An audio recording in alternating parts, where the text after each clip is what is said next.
Friends, আমার প্রচেষ্টা চ্যানেলে সবাইকে স্বাগত।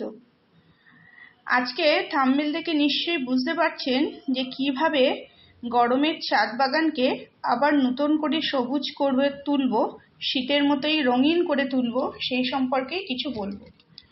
তো আজকে যারা নতুন বাগানি সবে সবে শীতের ফুল গাছ করা শেষ করেছে, তারা অবশ্যই একটা কাজ করতে পারেন। যে কোনো জায়গা থেকে এই পর্তুলাকা বা মসরোসের যে ডাল যদি পান তো এখনই জোগাড় করে ফেলুন। তো যে সমস্ত শীতের হ্যাঙ্গিং টবগুলো আছে সেগুলোর মধ্যে অনেক সময় আমরা পিটুনিয়া লাগিয়ে থাকি বা শীতের বিভিন্ন রঙিন গাছপালা লাগিয়ে থাকি ছোট ছোট পট। তো সেই ছোট পটগুলো এখানে দেখুন খুব সুন্দর করে মাটি তৈরি করছি, কিচেন কম্পোস্ট। এতে কিন্তু তলায় সমস্ত শীতের শুকনো ফুল গাছ ডালপালা দেওয়া, আর উপরে সবজির খোসা দিয়ে টানা রোদেই রেখেছি, ঢাকা দিচ্ছি না। তো এমনি শুকিয়ে শুকিয়ে ওগুলো আর অল্প একটু জলের ছিটে দিয়ে দিই, কম্পোস্ট হয়ে যাবে।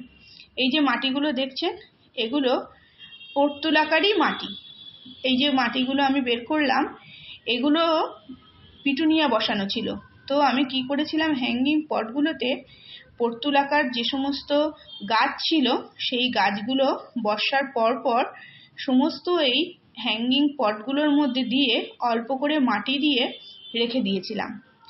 তারপরে পিটুনিয়া গাছগুলো এনে তার উপরে একটু কম্পোস্ট দিয়ে এই গাছগুলো বসিয়ে দিয়েছিলাম। তারপর সারা শীতকাল খোল জল দিয়েছি, তো তাতে সুন্দর পিটুনিয়া হয়ে গেছে। এবার পিটুনিয়া যেই শেষ হয়ে গেছে তারই শুকনো গাছগুলো ঠিক আগের বারের মতোই টবের তলায় দিয়ে দেব। দিয়ে এর উপরে এই শীতেরই মাটি, এতে কম্পোস্টের মানে ভার্মি কম্পোস্ট যেহেতু আমি দিয়ে মাটি তৈরি করি দেয়া আছে, হ্যাঁ। তারপরে সারা শীতকাল এতে খোল জল পড়েছে, বিভিন্ন খাবার পড়েছে, তো সেই মাটিটাই দিয়ে পর্তুলাকাগুলো বসিয়ে দেবো। তো কি হবে, সেগুলো ধীরে ধীরে গ্রোথ হবে। আর পর্তুলাকা গাছগুলো যখন হ্যাঙ্গিং টবে ঝুলে থাকবে তখন তার খুব সুন্দর লাগবে। আর হ্যাঙ্গিং টবে এবারে আমি করব বেশি করে, কারণ হ্যাঙ্গিং টবে করলে কি হয়, প্রচণ্ড গরমে জল না পেলেও গাছগুলো খুব সুন্দর ফুল দেয়। শীতকালে যেমন হ্যাঙ্গিং টবগুলো আমার ছোট, একটু জল দিতে সমস্যা হয়েছে, তো সামনের বছর কি করব, একটু লম্বা চেনওয়ালা হ্যাঙ্গিং টব আমি লাগাবো। তো এখন আর যেহেতু সেগুলো সব খুলে ফেলেছি, তো সেই জায়গাগুলো পূরণ করার জন্য অবশ্যই পর্তুলাকা গাছগুলোকে লাগিয়ে ফেলবো। কিছু গাছ তো আমার বাগানে অবশ্যই আছে।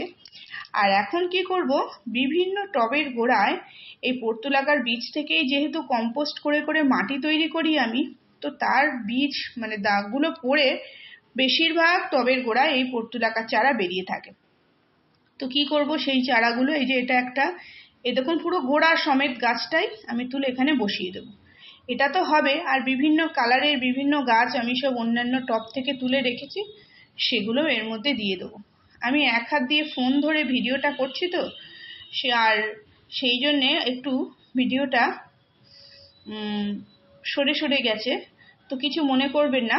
নেক্সট বার চেষ্টা দেখব যাতে ভালোভাবে আপনাদেরকে দেখাতে পারি। কিছুই না, ডালগুলো কেটে কেটে এর মধ্যে বসিয়েও দিতে পারি, আর শিকড় সমেতও চেপে বসিয়ে দিতে পারি।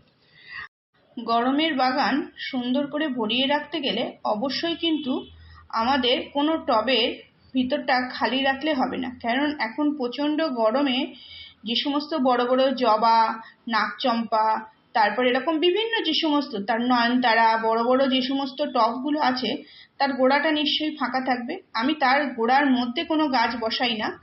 তাতে কি করব, ছোট ছোট জলের বোতলের কাটা বা কোনো বাদ দেওয়া কন্টেনারে যদি আমরা এই পর্তুলাকাগুলো বসিয়ে দিতে পারি তো খুব সুন্দর ভরে যায়। আর আমি তো জানেন একটা পটের মধ্যে দু রকম গাছ লাগাতে খুবই পছন্দ করি। দেখুন কি সুন্দর কুড়ি চলে এসেছে সিঙ্গেল প্যাটেল এই স্থলপদ্মটাতে। আর এইখানে এই যে হ্যাঙ্গিংগুলো ধীরে ধীরেই কিন্তু আমি বসিয়ে দেব। আর যে মস রোজগুলো দেখা যাচ্ছে মানে ঘাস ফুলগুলো, সেগুলোকে বেল ফুলটা দেখুন কি সুন্দর কুড়ি, আজকে রাত্রে পুরো ভরে যাবে, এতে কুড়িগুলো পুরো ম্যাচিওর হয়ে গেছে। তো যাই হোক, এবার করব কি, ওই যে মসরোজগুলো রয়েছে সেগুলোই হ্যাঙ্গিং পটে আমি সিঙ্গেল সিঙ্গেল কালার করে বসাবো। আমি ওই দইয়ের হাঁড়িতে সব রকম কালার বসিয়ে বসিয়ে রেখে দিয়েছিলাম যখন ওইগুলো কম্পোস্টিংয়ে দিয়েছিলাম। তাহলে ছোট ছোট কন্টেনারে রেখে দিলে কি, শীতের গাছে তো আমাদের শীতের বাগান করতে অনেক টবের প্রয়োজন হয়, তো তখন কি হয়, আমাদের টবগুলো খালি করে নিতে হয়। দেখুন প্রত্যেকটা গাছে প্রত্যেকটা গাছ কি সুন্দর তরতাজা হয়ে আছে। এই পর্তুলাকা পুরো বাগানকে সবুজ করে তুলবে, এত সুন্দর ফুল এই পর্তুলাকা।